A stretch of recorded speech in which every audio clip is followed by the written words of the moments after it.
Hello and welcome to another episode of Beer Man's Noble Beer Reviews. Today I have a beer from a brewery. I don't think I've done a review of these guys yet on this channel. This is called Oak Age Blackjack Stout. It's from Duclaw Brewing Company out of...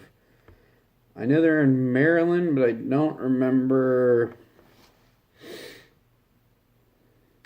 Abingdon, Maryland, which I think it's like the southeast part of Maryland. So I'm going to, what this is, it's a Russian Imperial Stout aged in whiskey barrels, but it's only 8%, so you know it's pretty small for Imperial Stout. And I'm going to be completely honest that this beer is pretty old. So I received this a few years ago, and it made me think like, oh, I really need to drink this. But I forgot that when I received it, it was already several years old. So I pulled this out of the cellar, and I looked at the side of the label, and it says 2010 vintage, which now is 8 years ago, which is way past the life of most giant Imperial Stouts, let alone an 8% one. So, I have no idea what this is going to be like. This is completely experimental. This is not, I'm going to preface it with, if you see this fresh, don't take my rating on this to mean that that's what it tastes like fresh. But I also think that I don't think they make this anymore, because this was made back when Duclaw was actually like sought after on the East Coast before they started distributing to a lot of states. And since they started doing that, I haven't seen this beer. So this was actually like their highest rated beer a long time ago, and it was actually like, it wasn't a whale, but it was like people actually traded for it. So I'm gonna crack it open and hope for the best.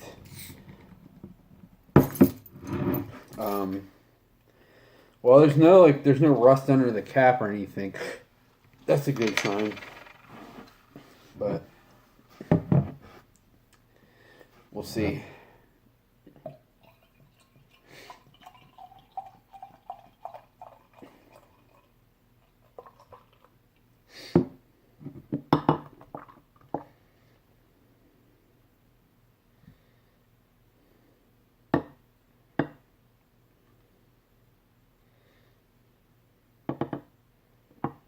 Sorry, I'm just trying to figure out what about halfway down is, because I don't want to drink this whole thing in one. I'm going to drink something in between the other half of it.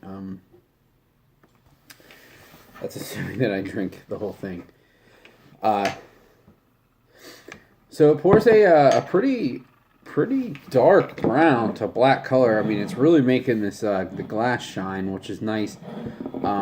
With like half a finger's worth of beige head. Wow. It doesn't smell that oxidized. I am shocked. There's a pretty big rush of like what I would just call generic whiskey. And there's a little bit of like dark chocolate too. I'm getting like a hint of oxidized, like that minty oxidation, but it's pretty minimal, I have to say. So my hopes have gone way up for this, so we'll see.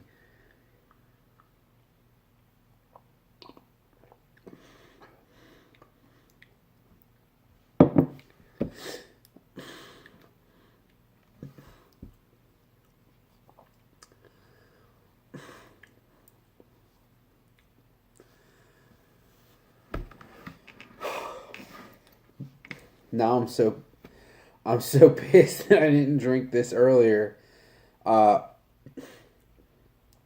Because it's not bad now at all. It's actually really good. But now it leads me to question like what this tasted like fresh. I don't know. I mean, I know sometimes time does do good things for beers, but 8 years is generally not what that means. That usually means like 2 to 3 max. Wow. The other thing that worried me was the fact that it was only 8%, but it drinks way bigger than that.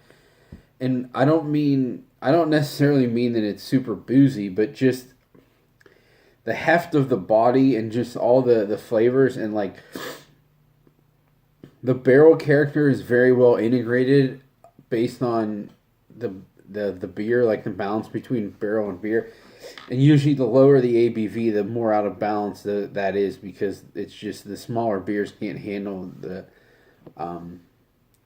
being aged in barrels. But I don't know if it says how long it was in barrels, because that actually makes me curious. Let's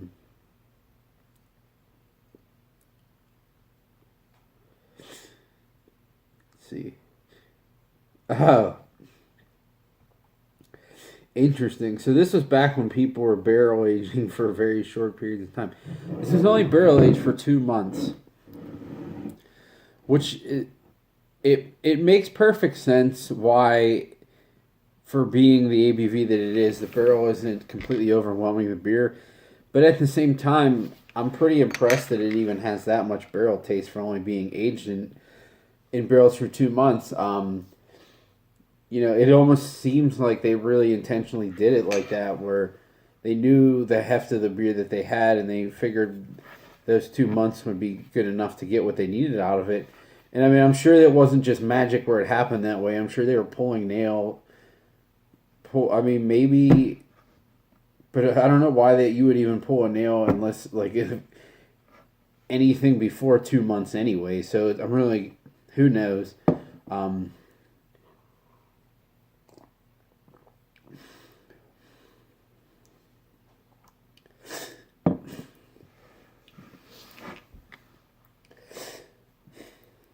There's a small hint of oxidation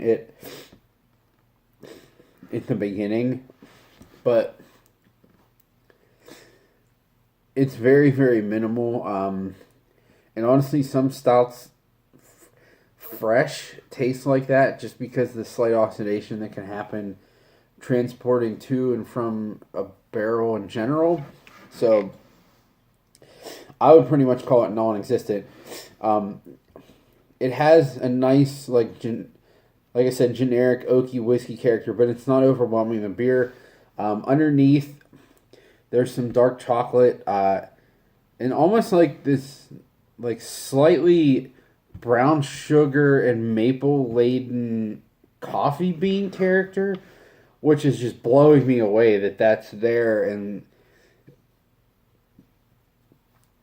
I don't know. I just really, really wish I could try this fresh now, because I think this is pretty good.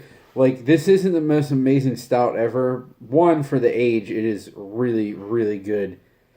But two, in general, it's still pretty good. If this followed suit with the pricing structure that Duclaw has now, and this was like $10 a bomber or something like that, this is absolutely worth it. This is a pretty good beer. Because I know they do like their barrel aged barley wine. I can't remember what it's called, or barrel aged old ale, and I think that's only, I don't know, like $6 or $7 for a 12 ounce. So, but I mean, this was back in the day when $20 bombers, a barrel aged Imperial stout, was like on the top end of the pricing structure. So, who knows what it would have costed then? But especially now, I don't know. Now I'm really intrigued. I'm gonna go see if they still make this, and I want to try it fresh if they do. I know since they've gotten a lot bigger, like their quality, at least in my opinion, from a lot of other people I know's opinion, has gone down substantially. So even if they do make it again, it's honestly probably not as good. But it's kind of a double-edged sword, because I'm mad that I waited to drink it. But when I got it, if it was already 4 years old, I don't know how much has changed with those extra other 4 years on top of it. I would think anything that changed would have been in the first couple of years anyways. But I'm kind of mad that I didn't drink it sooner, but at the same time, I'm so happy that I drank it now before it could have actually started going downhill. And I'm just really impressed that it tastes like it does being 8 years old. It's pretty crazy. And again, it says 2010. It's almost the end of 2018 now, so it could be almost 9 years old. I don't know. But I don't know what the pricing is on this, but just based on all their other stuff, if this was out right now, I would buy this again. It's pretty tasty. You know, it's not a giant Imperial Stout, but sometimes you want a stout that has a nice barrel character, and just pretty tasty overall, but isn't gonna get you hammered from drinking a bomber of it because it's 14.5%. So yeah, this is a definitely a buy for me. I am blown away by how well this is held up. So kudos to Duclaw for that. That's pretty impressive. So, but I think that's all I got on this guy. Please like, comment, subscribe. Let me know what you think, and I look forward to doing the next one. Thanks.